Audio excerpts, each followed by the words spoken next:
Hey, welcome back to Slick Willy Flies. Today we're going to do something really cool. Today we're going to do the VooDooBou.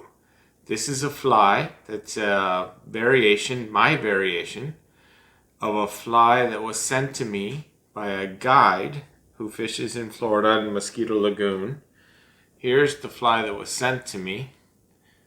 It's a fly designed for redfish, snook, tarpon, sea trout in the Central Florida Mosquito Lagoon area, and I wanted to make a variation that was going to be good for me in Scandinavia and would also work in Florida, so I came up with the VooDooBou. So let's get in on it. So basically what I have in the vise right now is a size 2 hook. It's like everything else, a wide gap hook. And I'm going to start out with a couple of Grizly feathers. I have put a little plastic bead on the back. I'm going to put, actually I'm not going to start with my feathers. I am going to start with lead eyes. Going to put a little weight on this fly because we do want this fly to sink. So like everybody, I'm going to go ahead and just attach my lead eyes about, I don't know, 1/4 inch from the front of the hook, about as you see there. And I'm going to keep on this particular fly, as different from this one. So I think I'm going to keep, actually I'm not. I'm going to put the lead, I'm going to ride the lead down. I'm going to keep the hook down. So once I've got this situated, I look at it, make sure that everything looks straight and everything looks centered, and then I'm going to start doing figure eights.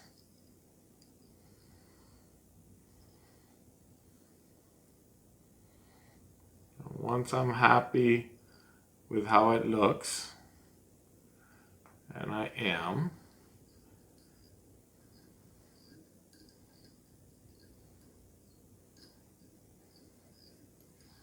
then what I do is I just come under the hook, pulling everything tight.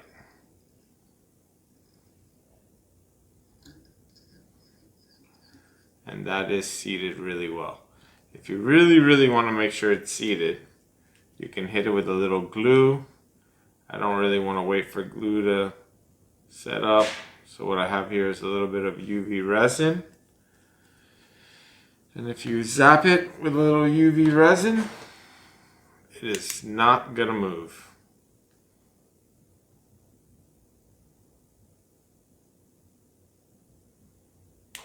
So I feel pretty good that those are locked in now. So now I'm going to come to the back of my hook. And now I am going to start working in my hackle. The reason for the bead is to splay the hackle, this Grizly feather. Now, when I do come in here, I want my feathers to be slightly longer than what I'm going to make the tail. So you have to consider the length of your feather a little bit based on your marabou and how long you actually want to fly. So I'm going to come in here, and I would say about 1/4 inch longer than the hook shank is kind of my goal here. So a couple of loose wraps, making sure that I like the way it looks, which I do.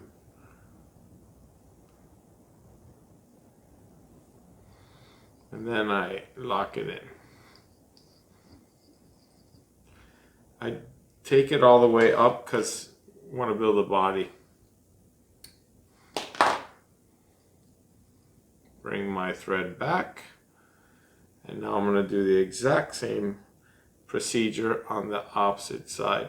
When I do the opposite side, I always keep it a little bit longer to start because it's so much easier to pull it to the exact right length, just like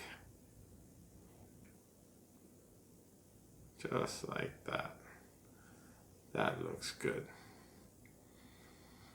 So now I've got my 2 feathers in place, splayed, locked in tight. Beautiful. So now what I'm going to do is I'm going to use 2 different colors of Marabou.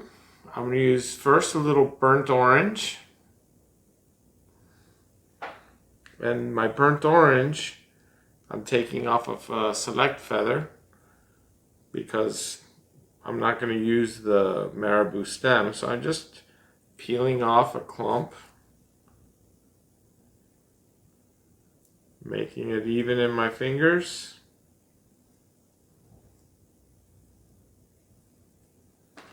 And trimming off that butt end.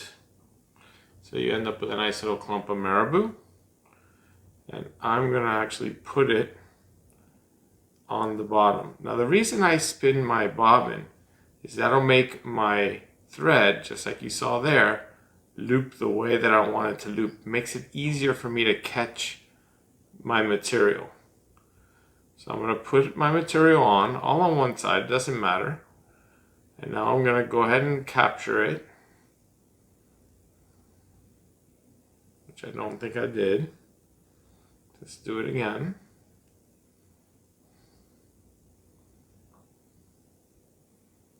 This time I got it. And lock it in nice and tight. Making sure to distribute my feathers. Then I take my bobbin and I distribute the Marabou on either side of the hook. Nicely, just like that. What this does is the bead also now forces that Marabou down a bit. Because now what I'm going to do is I'm going to come in with a little tiny bit of flash.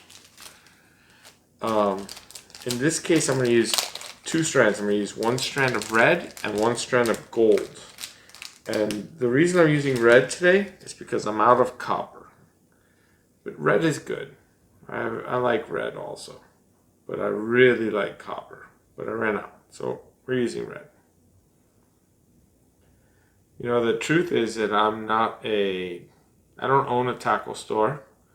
And I'm not some kind of a fly distributor, materials distributor. I'm just a regular guy who likes to tie flies.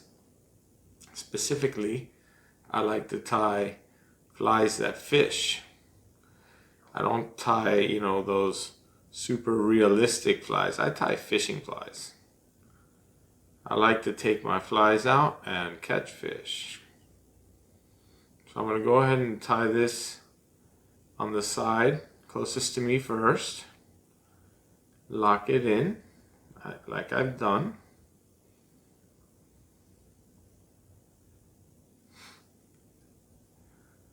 And then I'm going to bring it over and lock it in on the opposite side.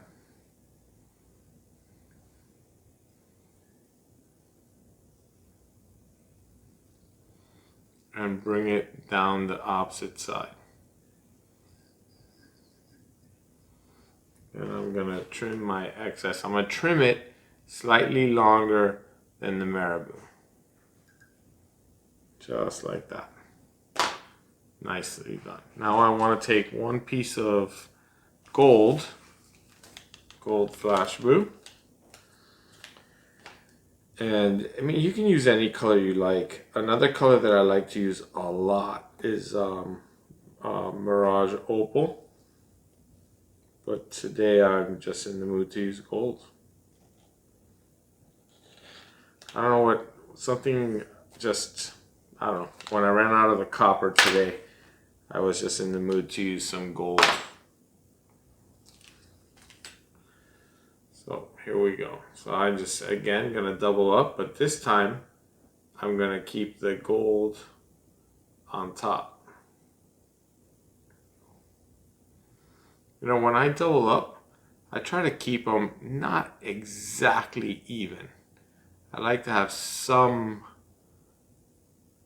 well, I hate when everything is just even tipped. I don't like when things look so even. A lot of times when I cut, I'll cut them separately just to avoid them from being perfectly even. So I double up, bring it back, and now I open the loop. And I think that looks great. So now I'm going to put my olive on. So it's just a piece of strung strung Marabou olive. And I'm going to go ahead and place it right on top. Couple loops after I spin my bobbin. Watch that. Look at that, how beautiful that just comes. It sits. I'll do it again. Makes it so nice and easy to trap. So now I'm going to bring my olive back to about the same length as the burnt orange that's sitting below.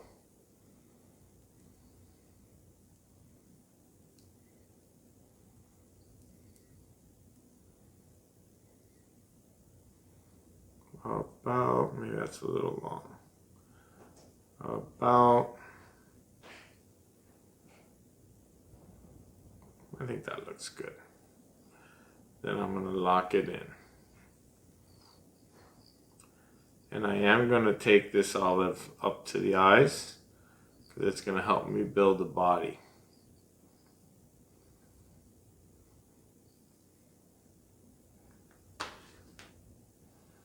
And now, good time to have a sip of my cocktail.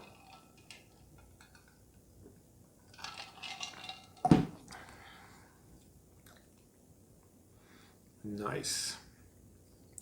So now I'm going to bring my thread back. And now what we're going to use is a little bit of chenille. In this case, I'm using Cactus Chenille in the color ginger. You know, you can make this with more tans, you can use olives, you can use browns. This is just a color combo that I have found the Scandinavian trout love. Because this fly, even though its origins are in redfish, and absolutely this fly will catch redfish. You know, for me, I'm living in Scandinavia these days. So I need this sucker to catch, you know, brown trout, rainbow trout, Arctic char, things of that nature. So I'm gonna make a wrap, pulling it nice and tight. One more wrap, and now I'm gonna lock this in.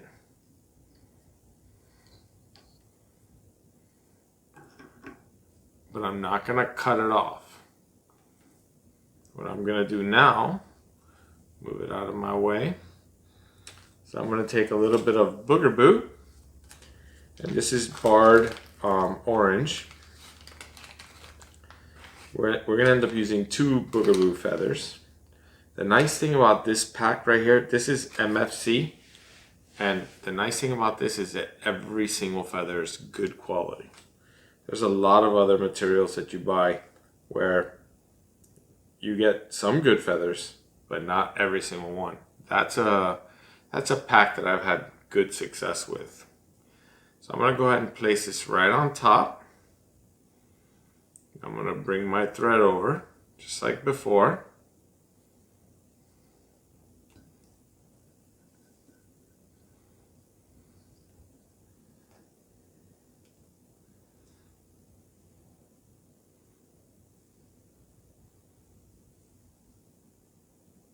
Two loops, and now I'm going to look at it. That's a little bit long. I want it to be shorter than the tail, but that's starting to look okay. And now I'm going to go ahead and lock that in. And this time I'm going to trim it off.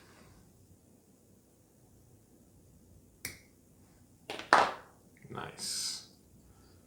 Now I'm going to go ahead and bring my chenille. I could take decisions. I think at this point I'm going to go ahead and put in some rubber legs. I was torn. I'm actually still torn about the color that I want to use.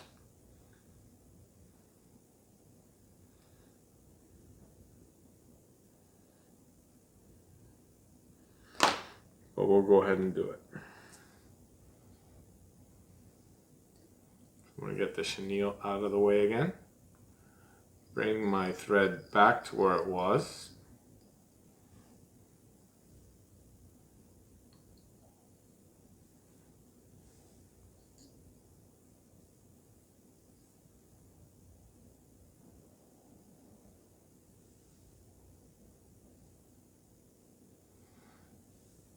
Most of the time when I do rubber legs, I don't have all this material on the fly, making it a little bit more difficult to make to tie in the rubber legs.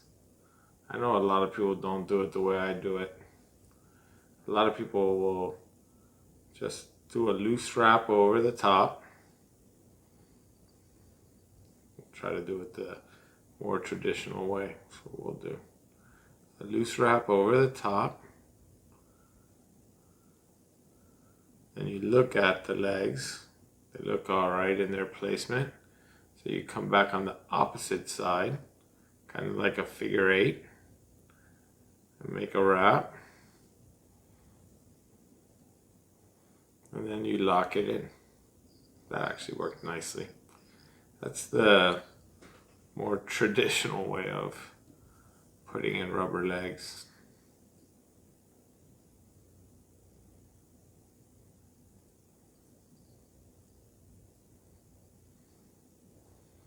Now what I like to do is I like to kind of hold them where they're going to actually go, which is back a little, and make sure they're locked in, which they are. Now I'm going to bring my thread forward.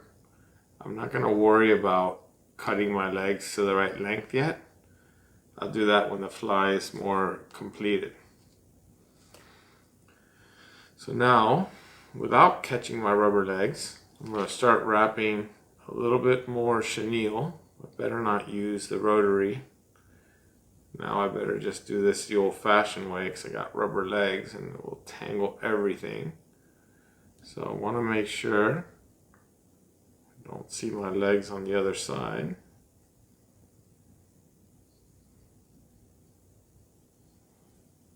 I see them now. They're back where they should be. Beautiful. So I'm going to go ahead and put 2 wraps of chenille. And I'm going to capture it behind the eyes.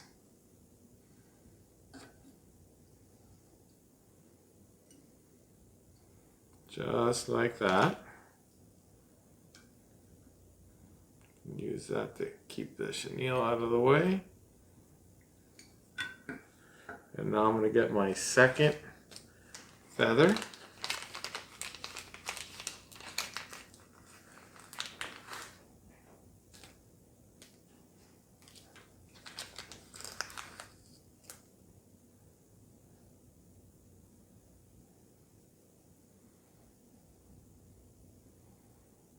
And I'm going to actually bring my chenille back. Now I'm going to lay this right on top.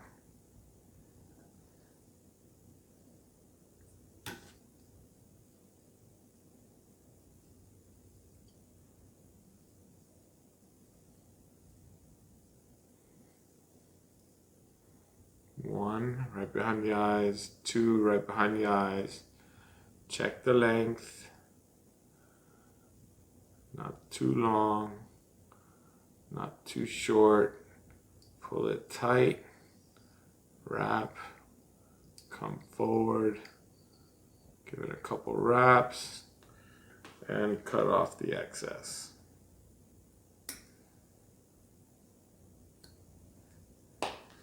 Now just to finish off the fly, I bring my chenille forward.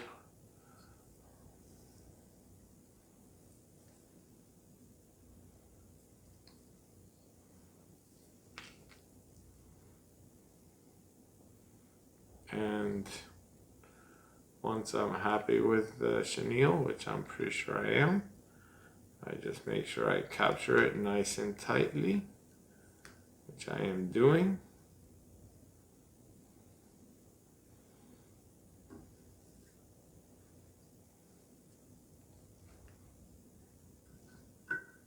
And cut off the chenille.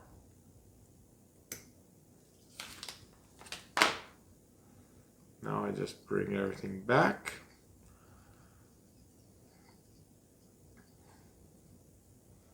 Stroke everything back. Oh. And put in a quick half hitch.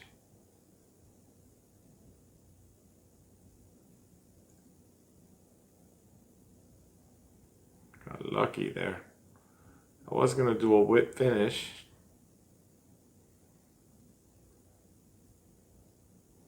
But my whip finish turned into a half hitch. I'm putting in a bunch of half hitches just to make sure.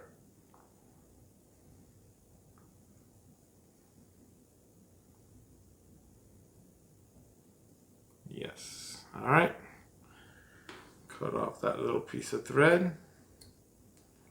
All right. So there it is. This is the VooDooBou.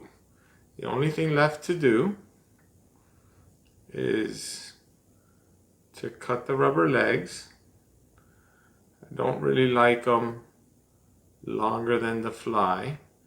So I have it in my hand. I get them both together and I take them and I just cut them. Boom. So now that won't be longer than the fly. And because I had that little break, I'm going to make sure to put a little fly finish on the end of this fly.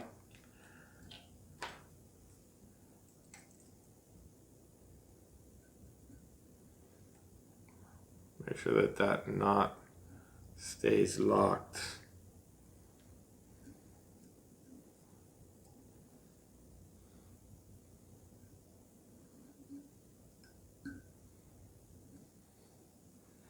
So this fly, I'm gonna fish it with a little bit of a jigging action.